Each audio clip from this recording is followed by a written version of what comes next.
আজকে হচ্ছে মনসা পুজো। সকাল থেকে আমি এতটাই ব্যস্ত ছিলাম যে সকাল থেকে আমি ভ্লগ স্টার্টই করতে পারিনি। সকাল, সকাল উঠে স্নান করে আমাদের বাড়ির এখানে আমি পুজো দিয়েই এসেছি। এখন রেডি হয়ে যাচ্ছি আমার বন্ধুর বাড়িতে।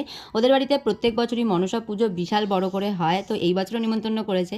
বেরিয়ে এখানে আমরা নিয়ে নিয়েছি মিষ্টি আর তারপরে চলে গেছি। আমার বন্ধুর বাড়িটা ছিল যেখানে আমরা প্রায় স্কুল থেকে কলেজ লাইফ পড়াশোনা করেছি সেই জায়গাটায়। আর এই সব রাস্তাগুলোতে এখন আমাদের অনেক বছর হয়ে গেছে আসাই হয় না আর সেইভাবে একসাথে যাওয়াও হয় না।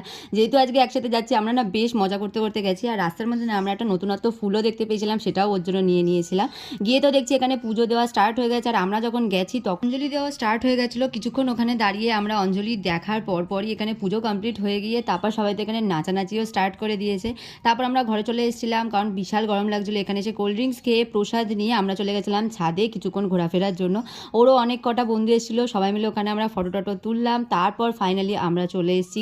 তো আজকে ছিল পোলাও আর আলুর দম, যেটা খেতে প্রত্যেক বছরই খুব সুন্দর হয়। আর এই প্রসাদটা খেতে না সত্যি খুব ভালো লাগে। আর আসার সময় বাড়িতে ও তো আমার মায়ের জন্যও প্যাক করে দিয়েছিল এই পোলাও আলুর দম।